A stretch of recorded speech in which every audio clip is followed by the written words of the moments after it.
Santa María, ora pro nobis. Muy queridos amigos, nuevo programa de Conversaciones de Santos. Como siempre, empezamos con una oración a la Virgencita. En nombre del Padre, del Hijo y del Espíritu Santo. Amén. Dios te salve María, llena eres de gracia, el Señor es contigo.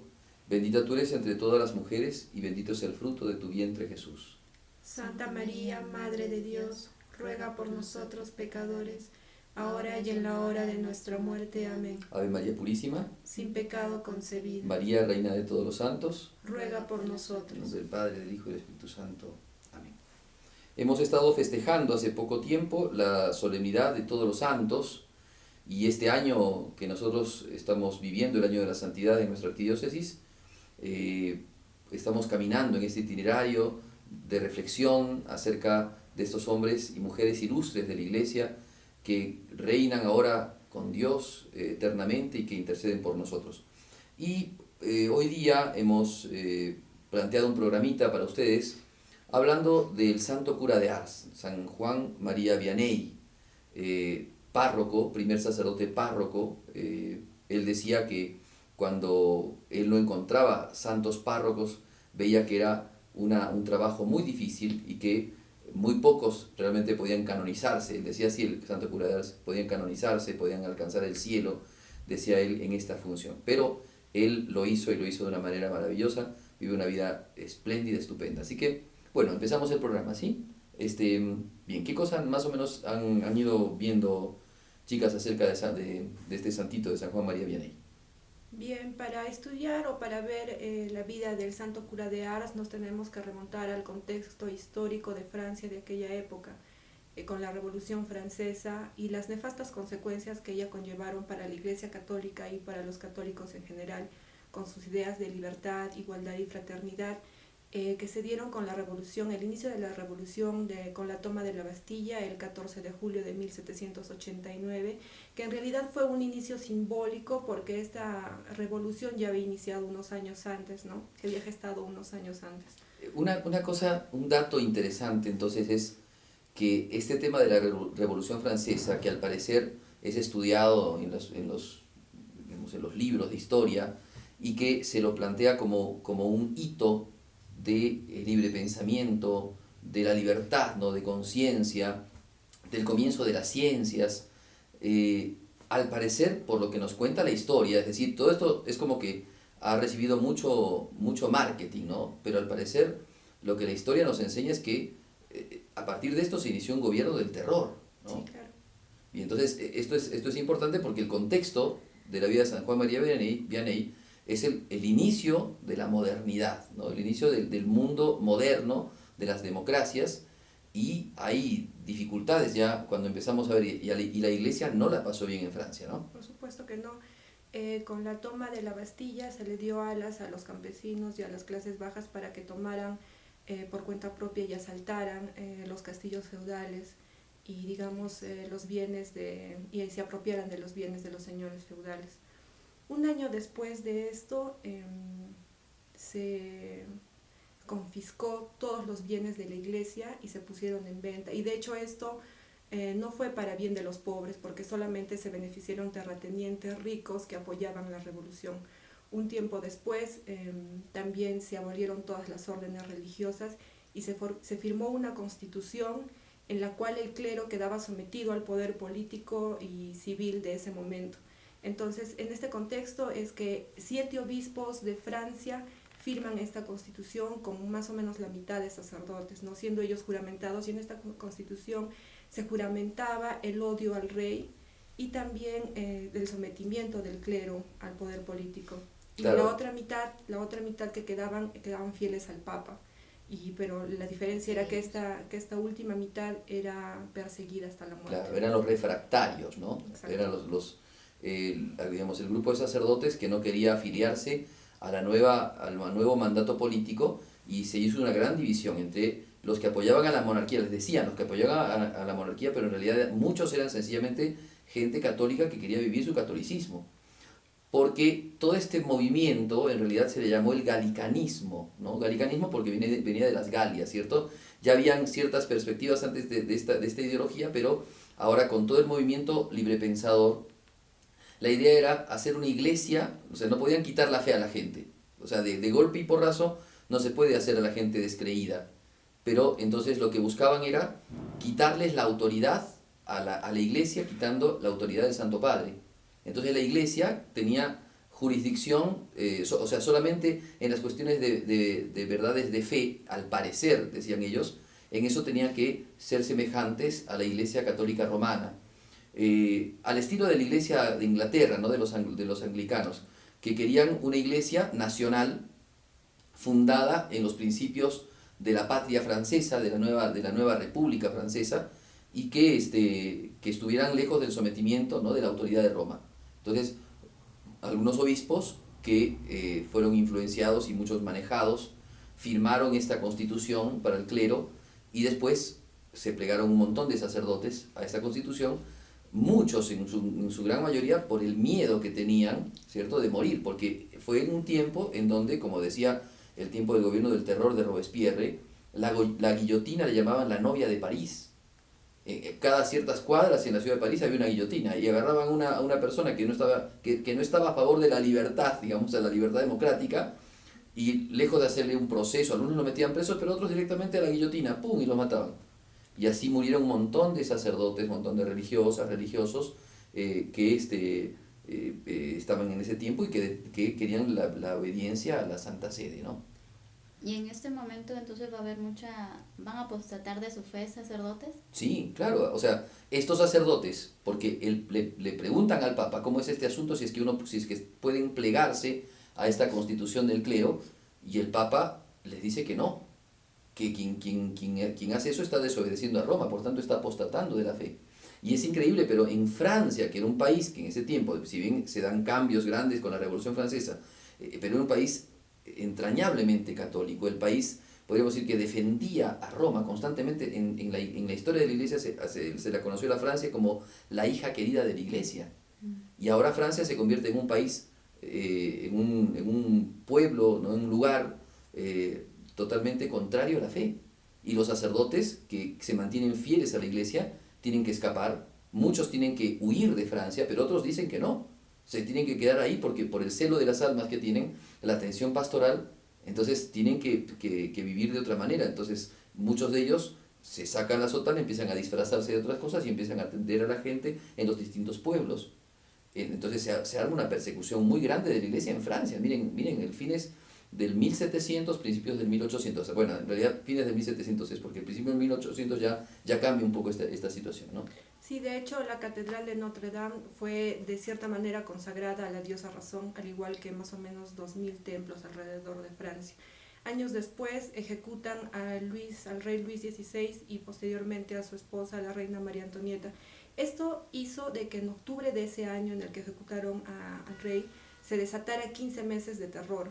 Estos 15 meses de terror significaron que alrededor de 2.500 personas murieran bajo la guillotina, es lo que usted decía, y después muchos fueron ajusticiados, y solamente en la región de la Vendée fueron asesinadas 120.000 personas por no estar de acuerdo a la Constitución, sí, o a la revolución. Era la zona más católica, el martirio de los de la Vendée, eso ha sido muy conocido. Entonces es un clima muy difícil, y ese clima es el que le toca vivir al Santo Cura de Ars, porque el Santo Cura de Ars nace en 1786, o sea que un poquitos años después ya empieza toda esta revuelta en Francia, toda esta revolución, y los papás del Santo Cura de Ars eran hombres muy católicos. Generalmente la gente de los pueblos, del campo, era gente muy católica, era como en toda Europa, vivían mucho su fe. Entonces se tienen que ver rodeados de esta situación, ¿no? De hecho, en el pueblo donde nace el Santo Cura de Ars y vive su familia, ponen a un sacerdote que ha firmado que ha juramentado esta constitución del clero, y la gente al principio lo acoge al sacerdote, pero el sacerdote juramentado empieza a hablarles de una manera distinta, ¿no? Empieza a plantear un evangelio distinto, y la misma gente se empieza a correr la voz, la misma gente se da cuenta de que este sacerdote ya no es el católico romano, ¿no? Ya no es el católico que predica de las cosas de la fe, sino que en muchas situaciones predicaba solamente cosas de orden puramente temporal, y entonces la gente empieza a abandonar la iglesia, la gente se empieza a ir de la iglesia, Y la familia del santo cura de Ars empezó a ir a la iglesia y cuando se dan cuenta de que este sacerdote es un sacerdote apóstata, dejan de ir a la iglesia como muchos otros. Eso es muy interesante porque ese es el clima. Entonces, los biógrafos del santo cura de Ars han dicho de que estas cosas lo tienen que haber motivado mucho al cura de Ars para ser sacerdote. La persecución, el ver el celo de los sacerdotes que perseguidos se escapaban y que quedaban refugiados en los bosques o en casas de campo, y desde allí inclusive vivían en graneros y cosas así. De ahí salían con limosna, o sea, solamente pidiendo limosna a predicar, a celebrar la Santa Misa, a bautizar, a casar gente. Eso era una cosa realmente impactante, ¿no? Un tiempo de mucha valentía de muchos sacerdotes, con mucho celo, pero también de mucho combate a la fe. Sí.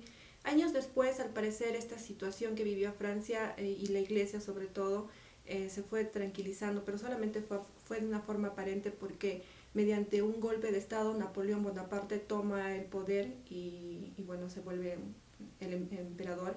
En ese momento estaba como Papa Pío VI, sin embargo, como él se oponía tajantemente a esto, lo recluyen y ese mismo año muere.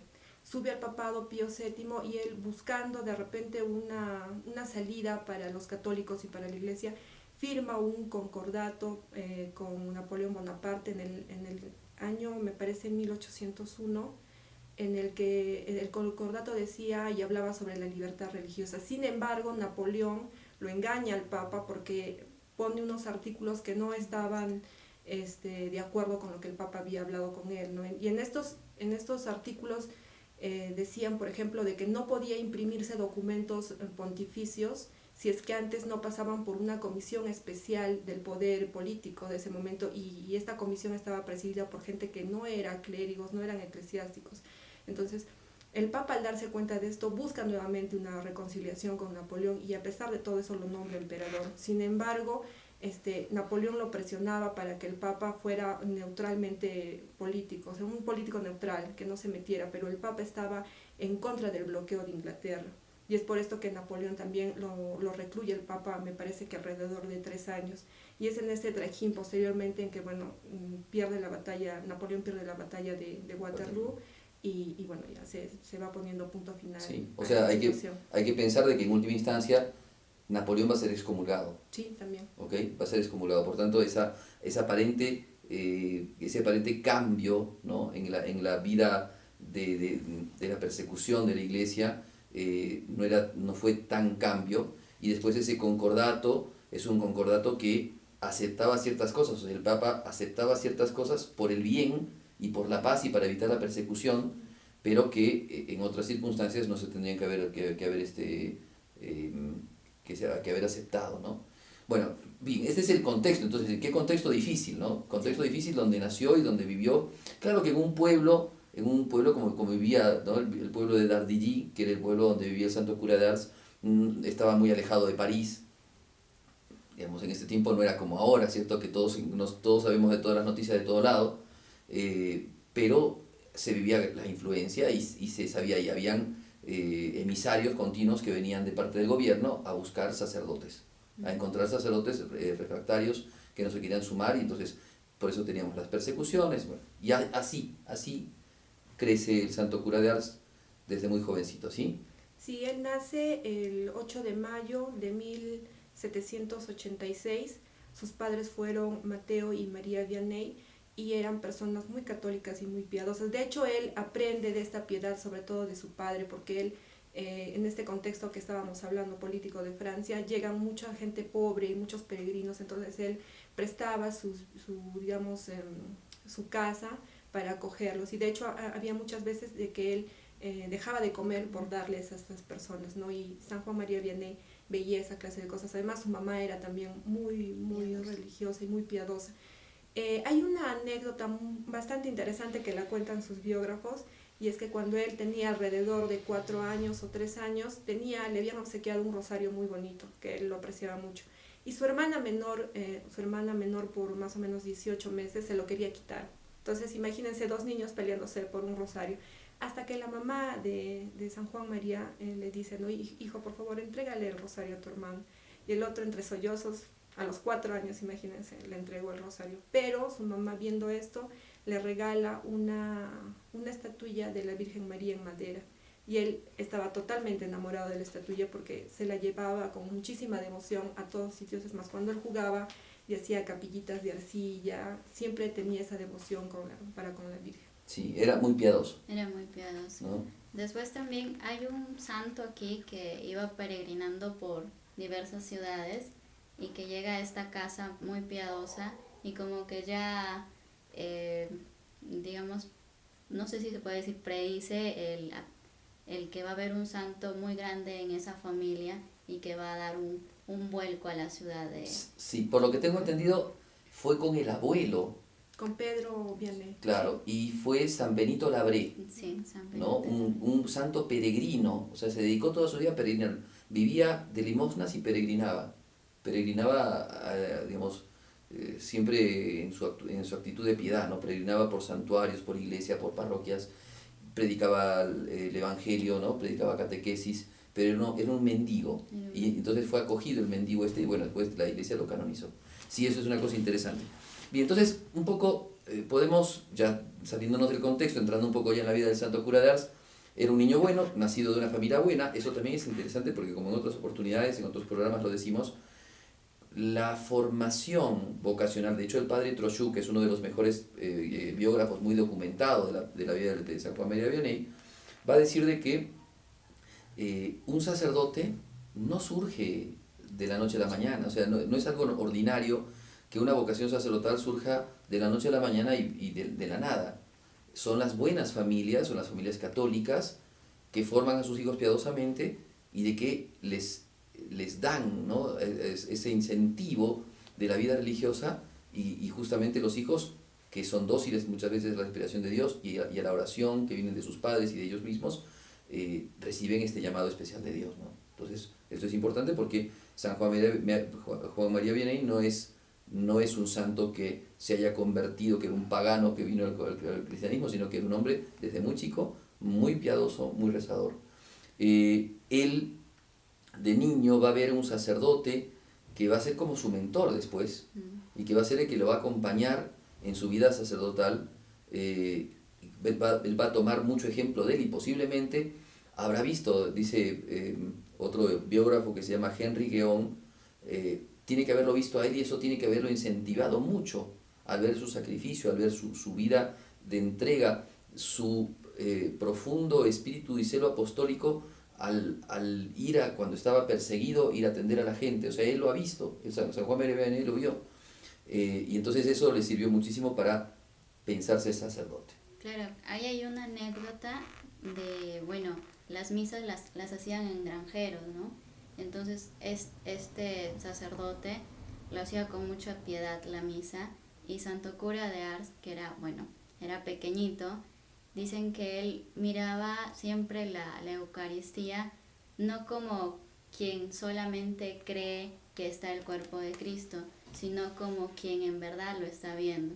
Entonces desde chiquito va a tener ese amor muy grande por la Eucaristía, por salvar almas y bueno, va él también a construir como Santa Teresa, construir iglesias, ermitas, ¿no? Claro. Bueno, pero no se hizo fácil la entrada al seminario, la vida sacerdotal, ¿no? No, antes de eso, bueno, él se confiesa y hace la primera comunión a los 13 años. Recordemos el contexto histórico que se vivía. No se hizo en una iglesia. Los niños de ese momento, digamos, un conde bastante adinerado de esa época les prestó un inmueble. Entonces es ahí que se hizo la primera comunión de estos niños. Y él cuenta, ¿no? El cura de Ars cuenta que en ese momento él se llevó en el corazón el cielo. Es lo que decía Magda, ¿no? Que él veía realmente, parecía que veía realmente a Cristo en la Eucaristía. Y bueno, también en esos momentos un señor llamado Dumas abre una escuela bastante básica para los niños que en ciertos momentos ya no iban a ayudar a sus padres al campo y les enseña materias básicas, ¿no? Historia, geografía, un poco de gramática, en fin. Y esto le sirve a él para estudiar un poco. De hecho, él era un estudiante regular y era muy obediente a sus padres. Sus padres lo ponían como ejemplo frente a todos sus hermanos. Y bueno, él después de esto es que empieza a pensar en su vocación religiosa y empieza a estudiar también un poco más para prepararse para entrar al seminario. Me parece que es en este momento en que conoce al padre Bali, que es el padre del que usted estaba hablando. Y bueno, era difícil para él porque no entendía la gramática latina, era sumamente difícil, y tenía un amigo que era años menor que él, que se llamaba Mateo Loras. Y hay una anécdota, ¿no?, en el que Mateo Loras le explicaba y le explicaba y le explicaba. O sea, perdón, ya había entrado al seminario, ¿eh? Ahí ya era miembro, o sea, ya había entrado al seminario, pertenecían, en principio, estamos hablando de Francia, del sur de Francia, de Lyon, que estaba dividido en distintos obispados, ¿no? Entonces, él entró al seminario y empezó a estudiar. O sea, primero tiene todo este tema de su formación, sabía leer, pero se enfrenta con el latín, que es para él un idioma casi imposible de digerir, y en ese tiempo la iglesia estudiaba en latín. Todo, se estudiaba la filosofía, se estudiaba la Sagrada Escritura, se estudiaba la liturgia, se la tenía en latín, o sea, toda la misa era en latín, inclusive las lecturas del Evangelio, las lecturas, las epístolas, todo era en latín. Entonces él tenía que aprender latín. Claro, y su amigo le enseñaba, pero el cura de Ars no podía aprender, ¿no? Entonces llega un momento en que el otro se desespera y al ver que no aprendía, le pega. Y el cura de Ars, que era mayor que este otro muchacho, se arrodilla y le pide perdón por no aprender. Y el otro, al ver eso, también se le parte el corazón, pues no, también se arrodilla y lo abraza y le dice que le perdone. De hecho, Mateo Loras después fue sacerdote, viajó como misionero a Estados Unidos y fue obispo allá, ¿no? Y nunca olvidó a su gran amigo. Sí, además un secreto, les quiero contar un secreto. Al cura de Ars lo sacaron del seminario, lo expulsaron, o sea, porque no rendía en los cursos, lo expulsaron. Imagínense ustedes el crimen que estaban haciendo con este hombre, ¿no? Porque va a ser el patrono de los párrocos, pero Dios también permite esas cosas.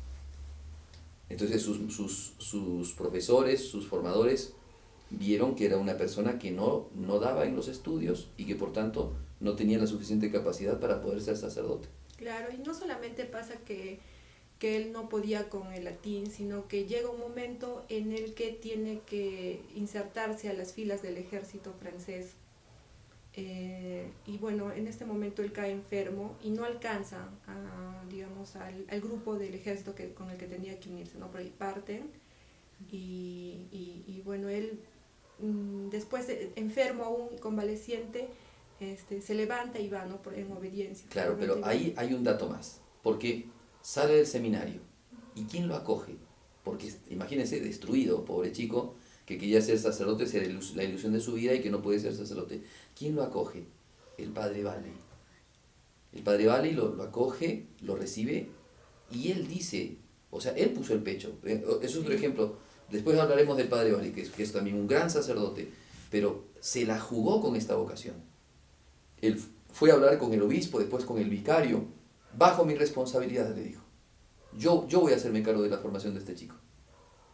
Y era un seminarista, o sea, lo acoge nuevamente, ya no vive en el seminario, vive en una parroquia, y empieza a recibir su formación de parte del padre, de este sacerdote, de este cura, y entonces es un seminarista, pero que no está dentro del seminario, que vive con el sacerdote y que recibe instrucción de parte del sacerdote, más o menos lleva la filosofía, la teología con él, pero es muy duro.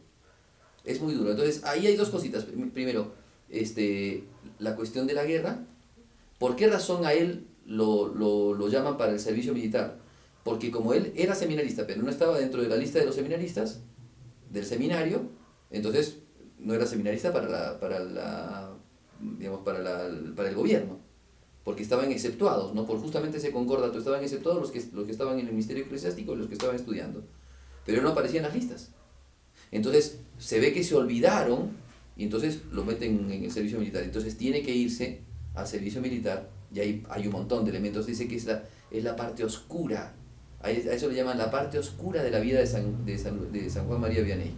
Bien, pero se nos ha cortado, disculpen chicas, no se nos ha cortado el tiempo, así que hasta ahí vemos, vamos a dejar a la gente en intriga también de la parte oscura de la vida del cura de Ars para la próxima partecita de nuestro programa. Así que sigan viendo nuestro programita acerca del cura de Ars, Conversaciones de Santos.